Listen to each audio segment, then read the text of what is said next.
안녕하세요. 스토리너머의 사회현상을 토파보는 홈메이드 리뷰입니다. 오늘은 영화 2장을 통해 가부장제가 누굴 억압하고 있는지 확인해보려 합니다. 동시에 가부장제를 어떻게 극복할지 또한 고민해보려 합니다.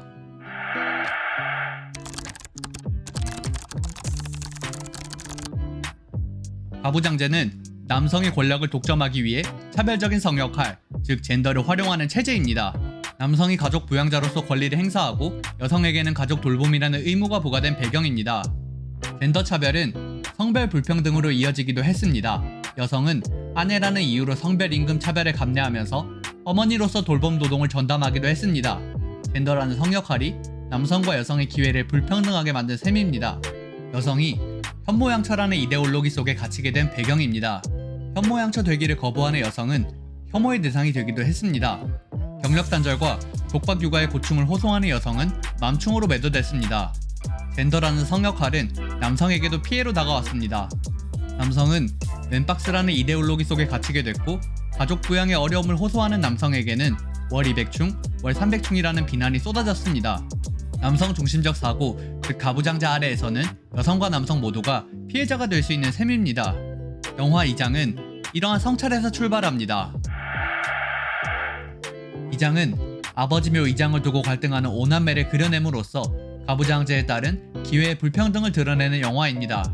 정승호 감독은 영화를 통해 왜 가부장제와 작별해야 하는지, 그리고 어떻게 새로운 형태의 가족을 모색해야 하는지를 이야기하고자 합니다. 홈메이드 리뷰가 가부장제의 피해자와 극복 방안을 중심으로 영화 2장을 해석한 이유입니다. 어느 날 집안의 장녀인 혜영은 막내이자 장남인 승락으로부터 문자를 받는다.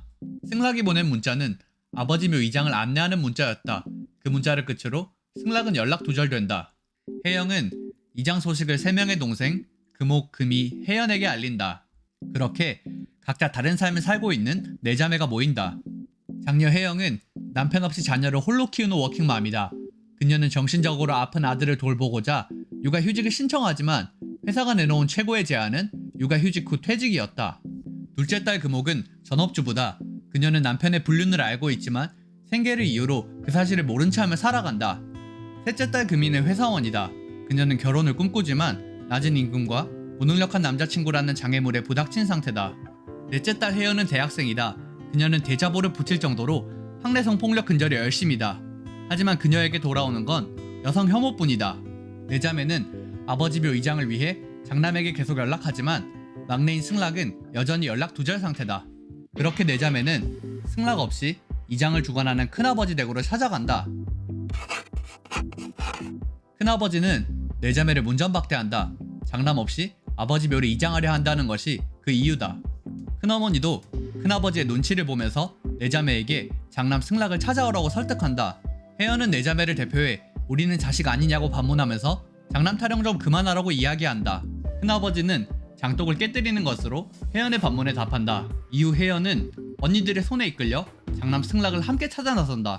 네 자매는 장남을 찾기 위해 승락의 친구들에게 연락한다. 얼마 지나지 않아 네 자매는 승락의 전 여자친구 윤화로부터 승락의 현 주소를 알고 있다는 메시지를 받는다. 네 자매는 윤화와 함께 장남이 거주하는 반지 앞방으로 찾아가지만 승락은 문을 굳게 잠근 채 방에서 나오지 않는다. 장녀 혜영이 반지하 창문을 깨고 나서야 막내 승락은 모습을 드러낸다. 혜영은 승락에게 아버지묘 2장에 동참하라고 이야기하지만 그는 장남으로서의 책임을 회피하려 한다. 윤화 또한 승락에게 임신 소식을 알리며 임신 중절 비용을 요구하지만 승락은 임신에 대한 책임마저 회피하려 한다. 윤화의 임신에 대한 네 자매의 반응은 엇갈린다. 금옥과 금이는 윤화에게 승락과의 결혼을 부추기지만 혜연은 임신과 결혼 모두 윤화가 직접 선택해야 할 문제라고 이야기한다. 승락이 임신에 대한 책임을 계속 회피하는 상황에서 네 자매와 승락 그리고 윤화는 함께 큰아버지 댁으로 향한다.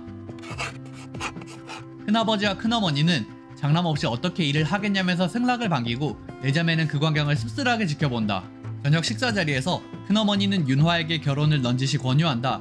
큰어머니는 아들을 암시하는 태몽을 꿨다는 말을 덧붙이면서 아들을 낳는 것이 오남매 어머니의 소원이었다고 이야기한다. 큰어머니의 말에 장녀 혜영은 아들을 낳는 것은 어머니의 소원이 아닌 할아버지의 소원이었다고 대꾸한다. 윤화 또한 돈도 못 벌고 자기밖에 모르는 애랑 결혼할 수 없다고 이야기한다. 큰어머니로 인해 네 자매의 가슴에 불이 붙은 상황에서 장남 승락은 아버지를 매장하자는 말로 불에 기름을 붓는다. 승락은 누나들과 아버지를 화장하기로 합의했지만 아버지를 매장하자고 하는 큰아버지의 명령을 거부할 수 없었다.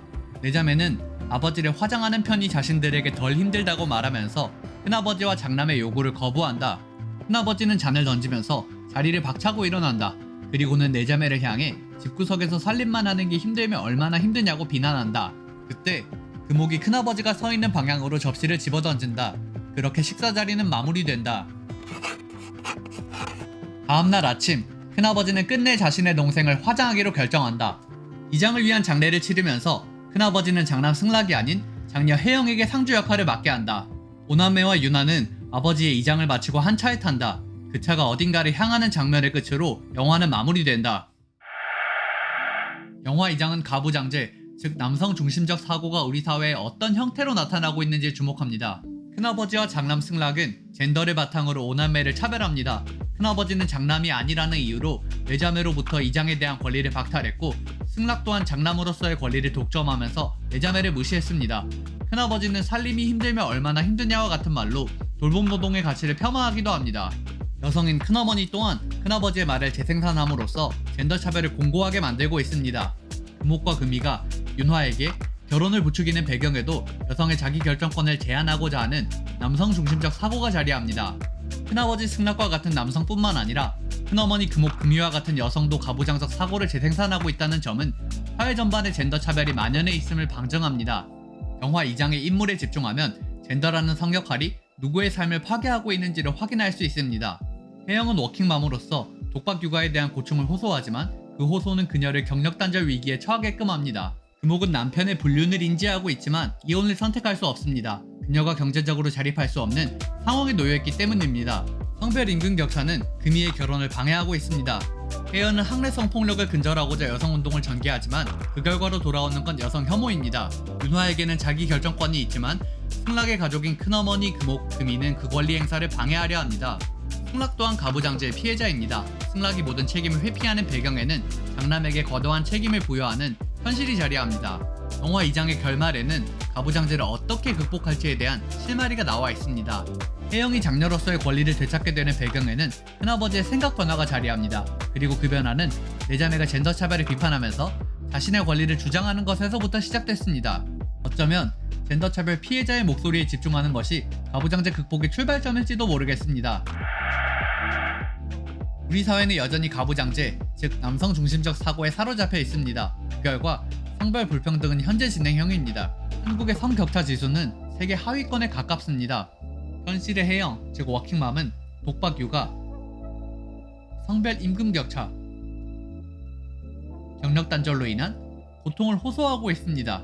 코로나19 사태는 워킹맘을 비롯한 여성 노동자가 사회적 약자라는 사실을 여실히 보여줍니다. 현실의 금희와 윤화, 즉 비혼 여성들 또한 가부장제, 경제적 부담 등을 이유로 비혼을 선택하고 있습니다.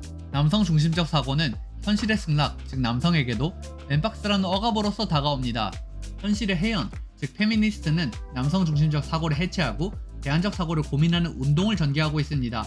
페미니즘 운동은 젠더 차별의 피해자가 다양한 만큼 과도기적 문제를 겪기도 했지만 성평등이라는 결승점을 향해 나아가고 있습니다.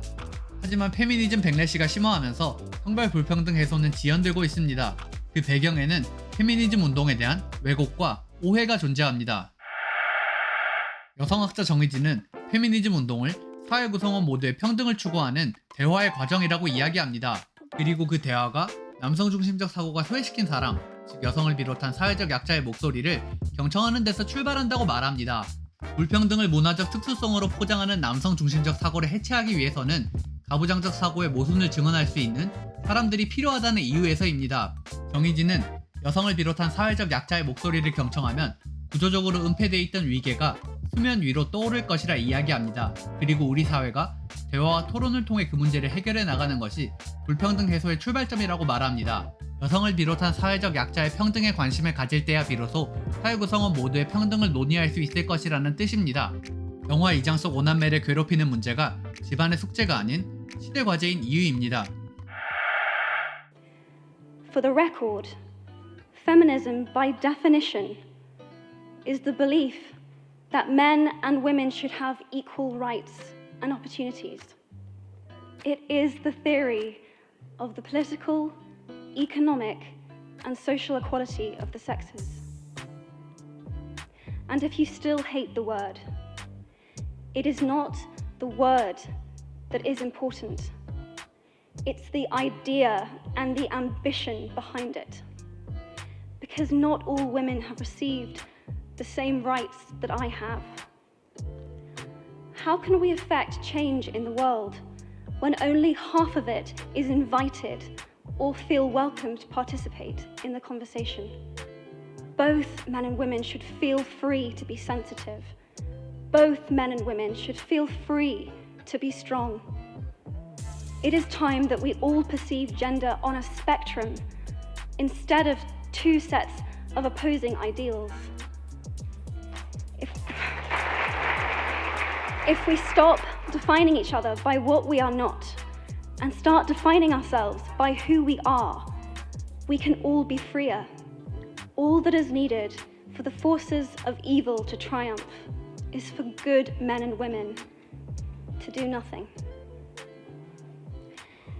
In my nervousness for this speech and in my moments of doubt, I've told myself firmly, if not me, who? If not now, when? If you have similar doubts when opportunities are presented to you, I hope that those words will be helpful. 사회 구성원 모두가 대화와 토론으로서의 페미니즘 운동에 동참해야 하는 시점 아닐까요?